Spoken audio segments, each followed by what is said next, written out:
as tendências para o varejo observadas na NRF 2022.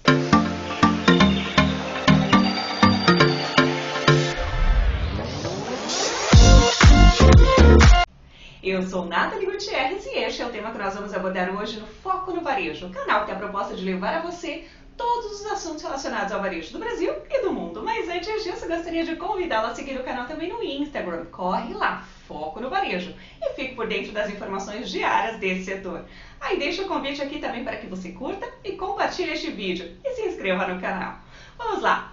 Vamos ficar por dentro de tudo que foi discutido na NRF 2022, realizada em Nova York, nos Estados Unidos? Então confira este bate-papo que tive com o professor Maurício Morgado, especialista em varejo e do Núcleo de Excelência em Varejo da FGV, que traz vários insights que podem ser aplicados no seu negócio. Confira! Muito obrigada, professor, por ter aceito o convite do canal Foco no Varejo para nós falarmos sobre as tendências para o varejo em 2022, com base em tudo que foi discutido na NRF. Ok, foi um prazer estar aqui com você. Obrigado pelo convite. Vamos ver o que a gente consegue colaborar com os varejistas. Maravilha, professor. Depois de um ano aí sem o grande evento do varejo físico, né, no caso presencialmente, quais foram as principais discussões, quais foram os principais ângulos de discussão tratados durante a NRF? Tá, então, talvez valha a pena até dizer que a NRF esse ano estava bem diferente, né? Estava bem menor, assim, em volume de pessoas, mas não deixamos de discutir coisas importantes, né? Eu acho que a gente estava pelo menos 1/4 do número de pessoas que normalmente frequentam a NRF. Muitos brasileiros estavam com saudades, talvez, e foram direto para lá. Mas, assim, alguns tópicos, né, que eu citaria, que apareceram bastante, metaverso disparado. Foi um assunto aí que não se parou de conversar sobre metaverso. Se falou muito também de inclusão e diversidade. Acho que esse foi um tópico discutido bastante. Liderança também apareceu demais, mesmo porque os CEOs, né, os líderes das empresas, tiveram que cuidar das empresas nesse período tão esquisito, né, de 2020 até 2022. Então, se estressou muito a questão da comunicação e da liderança como um todo. Também apareceram ecossistemas de negócios, apareceram muitas discussões e ideias relacionadas à logística, se discutiu como vai ser o pós-pandemia também. Então, basicamente, acho que foram esses aí os principais tópicos que apareceram nas palestras de maneira geral. Entendi. Essa questão da liderança, você poderia até falar um pouquinho mais, assim, de como que isso, né, os desafios dos líderes do varejo, como é que devem conduzir o seu público interno, né, na condução do negócio? Esse foi um tópico bastante comentado e teve uma palestra que todo mundo aplaudiu de pé. Foi fantástica a palestra da Carla Harris, né? E eu me lembro de ter anotado, feito um desesperado nas recomendações dela. Somando o que ela falou com o que uma série de outros líderes falaram, particularmente durante esse processo de condução das empresas durante a pandemia, acho que eu poderia resumir da seguinte maneira. Autenticidade é uma das coisas que os líderes têm que ter. Eles têm que admitir, digamos que não sabem de tudo, eles podem admitir falhas, eles podem parecer humanos perante a liderança.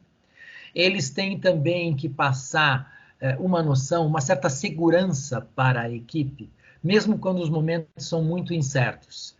E eu me lembro que muitos comentaram, eu não posso dar certeza de como vai ser o ano que vem, mas talvez eu possa transmitir para a minha equipe como vai ser daqui 2 semanas.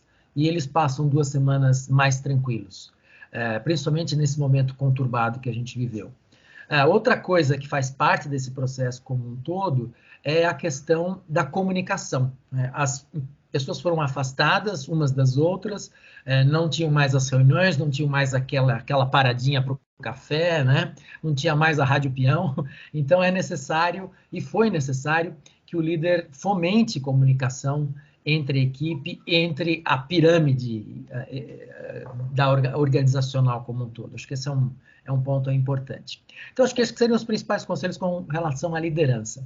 Mas também foram abordados alguns outros. Um deles é forme líderes, Muitos falaram sobre a necessidade de formar outros líderes até para substituí-los. Então, esse foi um ponto que apareceu bastante por lá. Outra coisa que se falou muito foi da postura ativa que os líderes têm que ter dentro das organizações para construir diversidade e inclusão. Então, isso não virá naturalmente, tem que ser proposital, tem que ter metas para recrutar pessoas das minorias, ouvir pessoas das minorias e, sobretudo, dar voz para os diversos tipos de público que podem existir dentro da mesma empresa. Então, não é só a questão de colocar mulheres, negros, minorias dentro da organização, a questão também é ouvir pessoas diferentes. Pessoas mais jovens, pessoas com filhos, pessoas sem filhos, pessoas com histórico de mais riqueza na família, de menos riqueza na família. Então, esse caldeirão aí talvez gere líderes mais adequados aos novos tempos. Líderes que são mais aceitos pelos jovens, que são, logo, logo, a maioria da força de trabalho.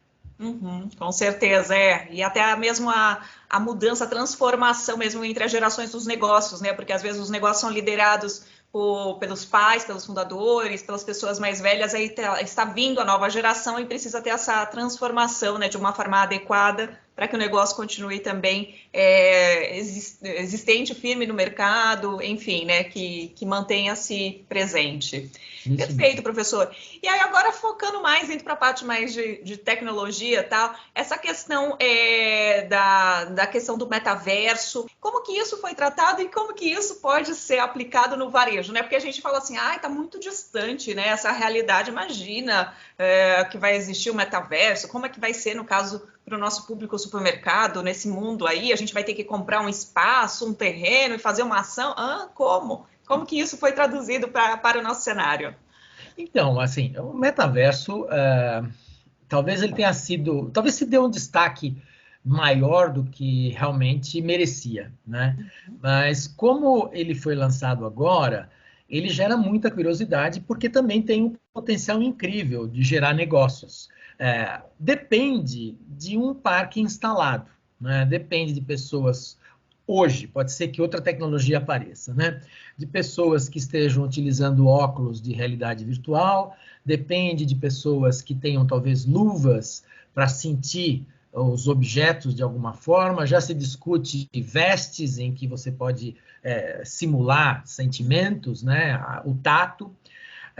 Para você ter de verdade essa sensação de imersão, que antigamente chamava telepresença, você precisa que essas tecnologias, esses devices, todos estejam disponíveis numa grande quantidade de consumidores. Mas tem o seguinte, lembrando lá da internet, né, da implementação da internet lá atrás, eu me lembro que eu estava acompanhando isso em 94, 95, do século passado, se discutia isso também, quer dizer, ninguém vai ter, não tem acesso à internet, as pessoas não têm computador em casa, né? Imagina, isso tudo foi superado, né? Foi superado e agora a gente está com a internet no celular. Imaginar, a gente estava falando de computador, né?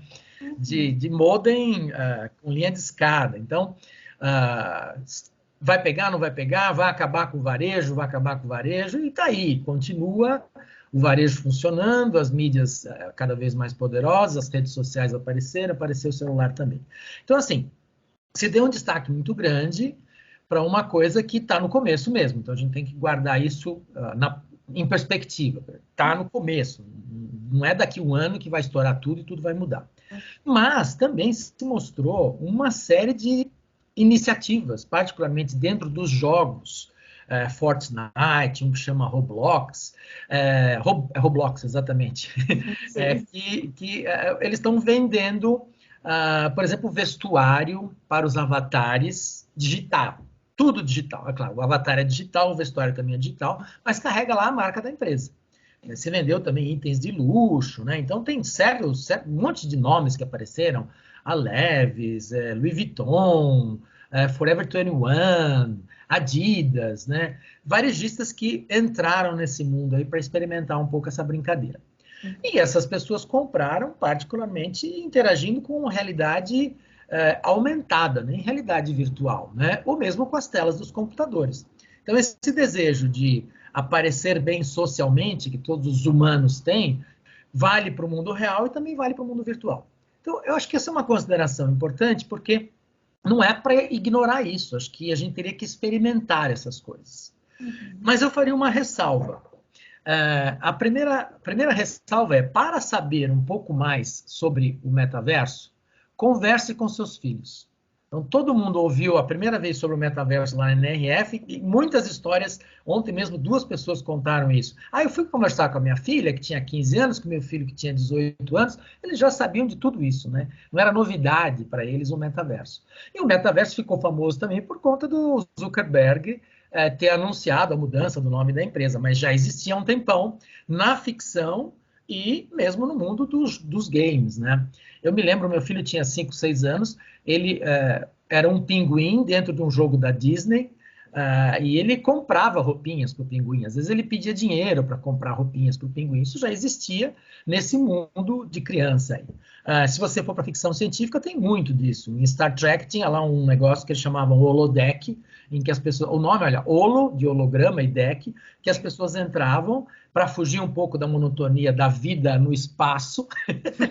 Eles tinham aventuras no tempo, voltavam no tempo, vinham aqui para a Terra, mas era a mesma coisa que foi criada na ficção. Esse é um dos poucos que eu lembro, mas tem um monte desses que trabalham com isso. Vale a pena dar uma olhada num filme, se não me engano, em 2017, que chama O Jogador Número 1. Não precisa ver o filme inteiro. No começo você entende o que é metaverso. O filme é bastante juvenil, mas no começo ele mostra para você o que é uma vida no metaverso.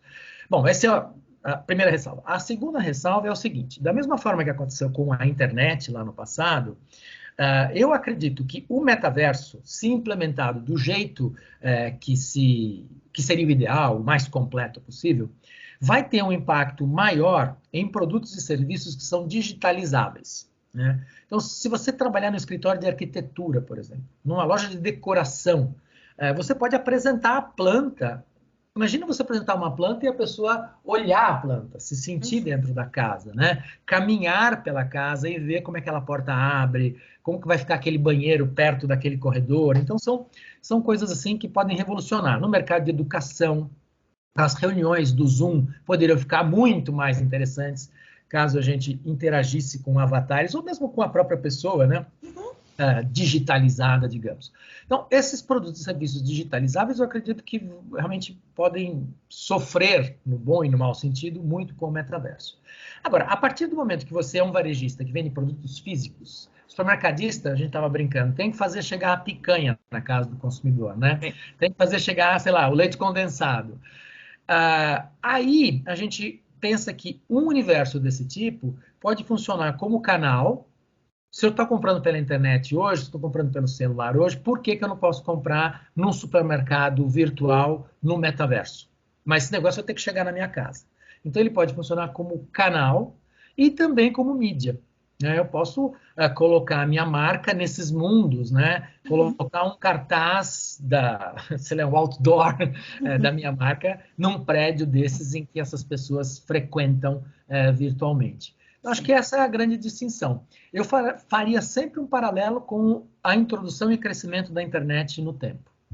Perfeito. Se eu não me engano, professor, acho que foi o Carrefour, na Europa, que fez já essa inserção, acho que, se eu não me engano, foi no Fortnite, exatamente nisso, fazendo propaganda, a divulgação da marca no meio do jogo. Então, assim, você fala, poxa, eles já estão iniciando, né, nesse sentido. Então, quanto mais começarem ações assim, já vão estar, quem começar já vai estar no caminho correto, né? Porque quando a gente começava a falar de omnicanalidade, quem falava assim, não, e-commerce não, o e-commerce vai acabar com o negócio.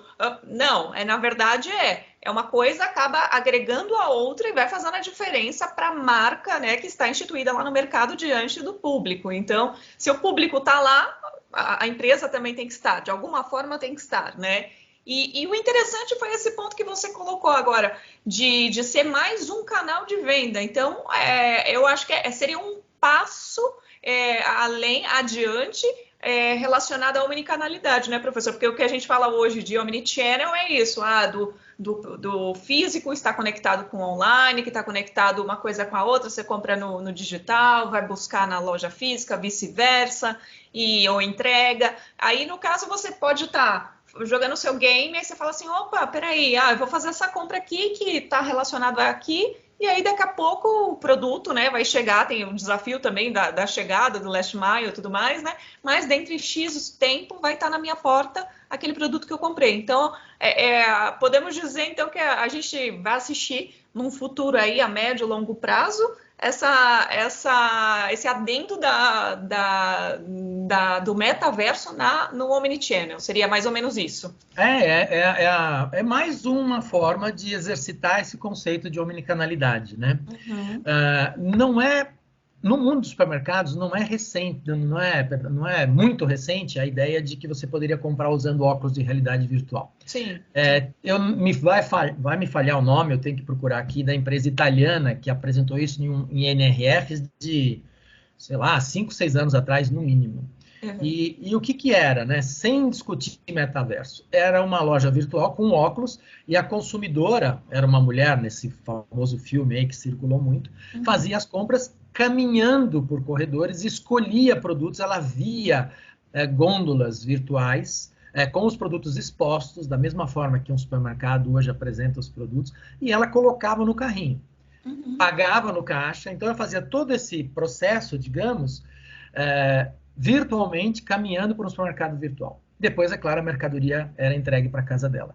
Então, assim, acho que o varejista de supermercado tem que considerar que, contra a vontade dele, a maioria das pessoas não gosta de ir ao supermercado.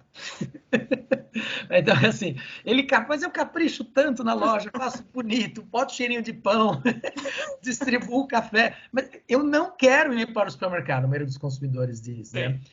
Todo mundo adoraria que houvesse uma reposição automática, né, de itens em casa. E Sim. Confesso a você que, no meu caso, particularmente, eu vou quando não tem mais nada fresco, não tem mais alface, não tem mais carne, não tem nada, né? Tá bom, eu vou, porque senão eu vou começar a comer muita porcaria enlatada, ou sei lá, congelado, algo desse tipo. Então, acho que a gente tem que considerar isso. E se for possível facilitar esse tipo de coisa, qualquer coisa que for nessa direção, tende a ser bem aceita pelo consumidor, mas precisa ser mais fácil do que ir à loja física. Então, por exemplo, compras hoje nos sites dos supermercados são uma chatice homérica. É mais fácil ir ao supermercado, pegar suas coisas, do que ficar lá clicando e tira e vai e vem. Não tem inteligência naquele processo, não utilizo inteligência artificial para tentar imaginar o que está faltando na minha casa, sabe? Só me pega um pouco do passado das minhas compras. Então, qualquer coisa que a gente fizer para deixar a vida do cliente melhor, vale a pena investir, vale a pena tentar. Com certeza, é isso que eu estou falando. Tem que facilitar, não complicar, né? Então, porque as compras no online hoje, em qualquer site de supermercado, são uma chatice homérica. Eu não consigo passar de 3 produtos, abandono o carrinho. Sim. Exatamente. E ainda você vai falar assim, não, quando que eu vou receber? Vou receber, tá bom, em 2 horas, mas às vezes chega em 3 ou mais, ou você vai agendar um dia, um horário, é muito complicado, é bem difícil. E tem a questão dos refrigerados também, né, dos congelados, Sim. Então tem um probleminha bom aí para resolver. Com certeza. E aí, falando desse ponto, só para a gente encerrar essa parte da omnicanalidade, como que isso foi tratado lá, professor, lá no evento, né? A entrega. Na NRF. Porque disso, né, desses desafios, né? Porque houve, né, nesses últimos tempos, esse avanço, o avanço que a gente esperava em anos, aconteceu em meses por conta da pandemia, né? A quarentena, que a gente não poderia sair de casa, aquela série de fatores, né? Mas como que isso se deu a partir de agora, né? Como que se deu aí as discussões em relação à evolução desse foco? Tá, eu acho que, eu penso assim, eu estou pensando um pouco na questão da entrega, né, da logística, que acho que é uma coisa que foi bem discutida e apareceram coisas muito interessantes. Então, algumas das coisas que, inclusive, já acontece no Brasil. Entrega por drone, apareceu de novo. A entrega por drones terrestres, são robôs que fazem entregas. A entrega por caminhões, são iniciativas já, por exemplo, os caminhões é com o Walmart, um teste de uma empresa chamada Gatik, ou Gate, que não sei, com o Walmart. Caminhões que não tem motorista. Eles fazem as entregas sem motorista, como os carros da Tesla, por exemplo, né? Outra coisa que se falou muito também, a possibilidade de você trabalhar com lojas híbridas. Lojas em que você tem um estoque para atender uma certa região, para as entregas, para retirada de mercadoria que foi comprada no online e também uma área de exposição de produtos no supermercado, por exemplo, que foi discutido. As partes mais gostosas do supermercado, né? Padaria, FLV, até o açougue, isso ficaria ali para as pessoas comprarem pessoalmente, e os produtos enlatados, produtos de limpeza, não ficariam expostos nesse local, ficariam expostos no local mais escondidinho, né? E aí as pessoas fazem compra por encomenda, ou vão retirar, ou pedem para entregar em casa. Então esse é um ponto. A loja funcionando como um centro de fulfillment. Se discutiu também, isso vem desde 2021, daquelas NRFs virtuais, a implementação dos, eles chamam de Micro Fulfillment Centers. São depósitos dentro da cidade que permitem que você faça entregas rápidas em até 2 horas, que acho que acaba sendo para o supermercado um número meio mágico aí, né? Estou disposto a esperar 2 horas.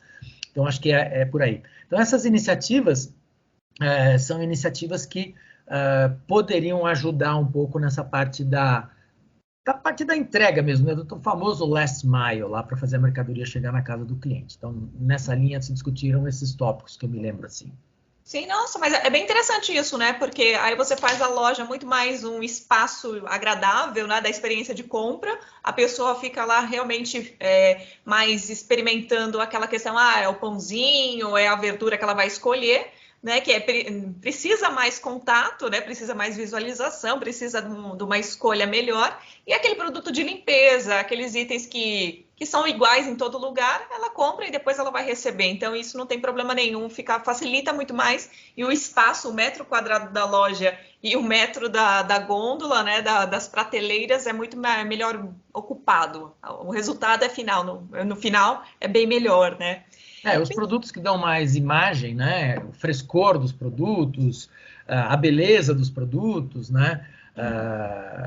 É que acabam colaborando para esse tipo de coisa, de avaliação positiva da marca. Acho que esse é o ponto. E os outros, assim, me perdoem os fabricantes de produtos de limpeza, mas é aquilo da embalagem, né? O consumidor está vendo a embalagem, conhece a eficiência ou não do produto, também gosta daquela marca. O processo decisório é mais fácil, né?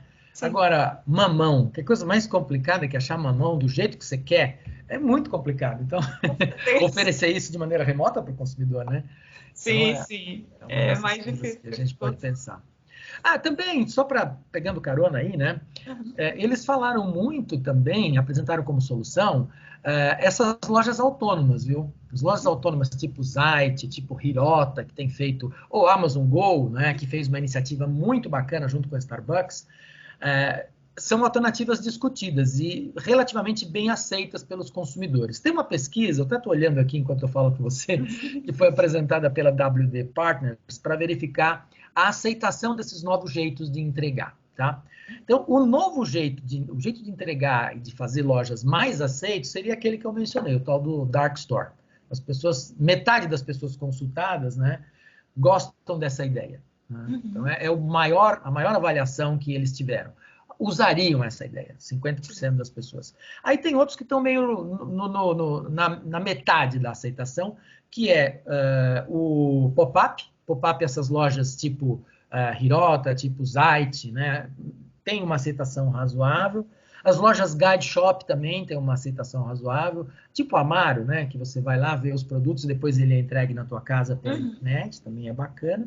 Então, esses são os mais... E o pessoal não curte muito a ideia da loja móvel, não, viu? Da loja que vai até a casa do cliente com um carrinho, aí o cliente compra do carrinho. Esse pessoal, segundo a pesquisa deles, não curte muito. Mas a ideia do Dark Store parece a mais bacana de todas.